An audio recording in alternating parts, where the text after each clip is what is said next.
Tincture iodine लेना और tincture iodine को भर लेना अपने ट्रीटमेंट का। और सिंपल क्या करना है, ये बच्चे की जो बॉडी है आप ये यहाँ पर देख पा रहे होंगे, ये जो देख पा रहे होंगे, ये टीट के सहारे उसको पूरी नाल को उसके अंदर डुबो देना। जैसे टीट को डिप करते हो सेम वैसे 30 सेकंड रखना, 30 सेकंड रखना, हटा देना। ये 2 से 3 दिन तक लगातार आपने कर देना है। उसके बाद तो वहां से इन्फेक्शन जाने के चांसेस आपके खत्म हो जाएंगे। ये बहुत इंपॉर्टेंट चीज है, ये आपने सबको करना है, ये ध्यान रखें। इसके बाद चलो ये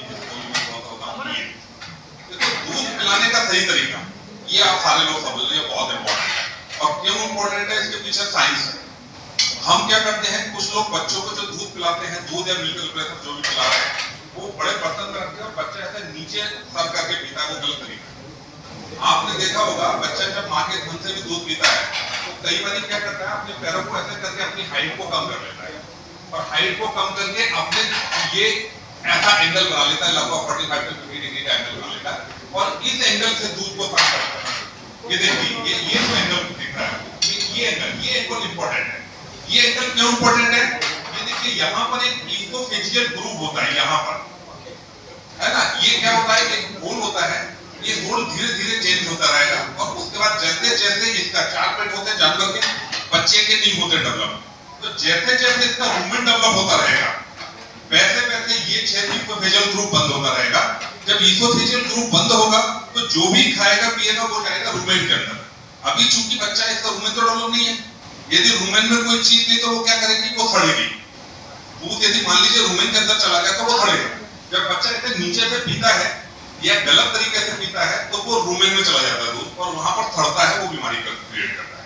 तो जाना कैसे चाहिए, जाना चाहिए एबोमेसम के अंदर। एबोमेसम क्या है, उसका ट्रू स्टमक, जैसे हमारा पेट है वैसे ही उसका पेट है। तो उसको पिलाने का तरीका क्या होना चाहिए, ये एंगल बनना चाहिए। नेचुरल जो एंगल है, जो गाय के थन से जो एंगल बनाता है वही एंगल यहाँ पर आपको पिलाना है। तो कोशिश ये करनी है कि निप्पल से भी दूध पिला रहे हैं तो निप्पल को ऐसे ऊपर रखिए, बाल्टी से दूध पिला रहे हैं तो बाल्टी का ये एंगल बनाइए, जिससे कि बच्चा सही तरीके से दूध पी सके और वो दूध का ज्यादा से ज्यादा फायदा ले सके।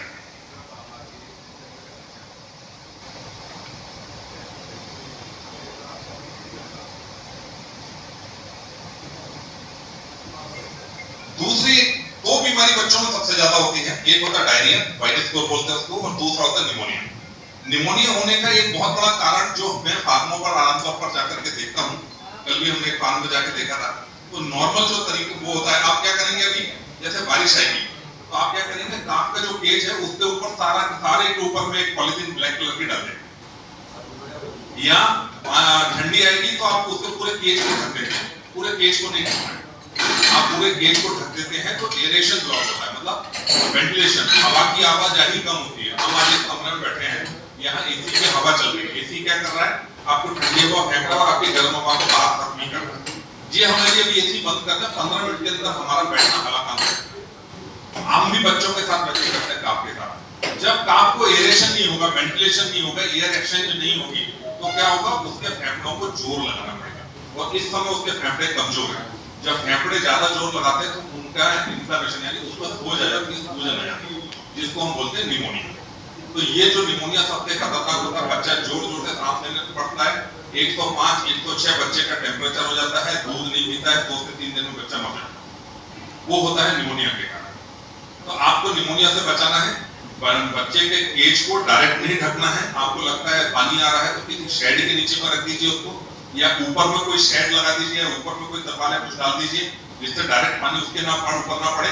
ठंड से बच्चा नहीं मरेगा, चिंता मत, उसको ढकने की जरूरत नहीं है ना। ये इंपॉर्टेंट चीज मैं आपको बताना चाहता था। और एक चीज बताना चाहता था, डीवर्मिंग शेड्यूल। ये डीवर्मिंग शेड्यूल आप सारे लोग नोट कर लो, फोटो ले लो। हमारे मेरे ख्याल से नरेंद्र जी आपने शायद वो प्रोग्रेसिव डेयरी सॉल्यूशन के ऊपर जो हमारा फेसबुक पेज है उसके ऊपर में भी इसको डाल के रखा हुआ है। देखो काफ की डिवर्मिंग बहुत इंपॉर्टेंट है। अब डिवर्मिंग हम करते करते कहते हो करना कहते हैं, तो ये फॉलो कर लिया आपने तो मैं आपको लिख करके दे सकता हूँ, स्टाम्प पेपर ले आओ, उसके ऊपर लिख के दे देता हूँ कि आपको डायरिया नहीं होगा, काफ को बीमारी नहीं होगी, काफ एकदम बढ़िया है। पहला ध्यान रखना है, आधा गोली पिलाना है कम से कम 3 से 4 लीटर, जितना वो पी सके। यदि वो डायरेक्ट या किसी बाल्टी या निप्पल के माध्यम से नहीं पी पा रहा है तो एक स्टमक ट्यूब आती है जो डायरेक्ट उसके पेट में डाल दिया जाता है और उसके पेट में वो गोली डाल दी जाती है। आप एक स्टमक ट्यूब खरीद लीजिए, उसको गर्म पानी से धोइए, साफ करिए, उसके बाद डालिए और बच्चे को पिला दीजिए 3 लीटर 4 लीटर। यदि 40-42 किलो का बच्चा है तो 4 लीटर तक, 30-35 किलो का बच्चा है तो 3 लीटर तक पिला। दूसरा, उसके बाद आपको काम करना है तीसरे दिन, चौथे दिन और 5वें दिन बायोट्रिन बोलस, मैंने यहाँ ग्रेड नेम लिखा हुआ है, सल्फामिथाजिन एंड ट्राइमिथोप्रिड, ये दवाई का नाम है। 2000 मिलीग्राम सल्फाडाइजिन और 400 मिलीग्राम ट्राइमिथोप्रिड, इसका ये बोलस आता है बायोट्रिन बीएस। ये बायोट्रिन बीएस का आधी गोली आपने देनी है तीसरे, चौथे और 5वें दिन, 3 दिन तक लगातार। उसके बाद जो उसके छोटा मोटा पेट में इंफेक्शन या इधर उधर चाटने के कारण जो इंफेक्शन आ रहा है वो इंफेक्शन कवर कर देगा।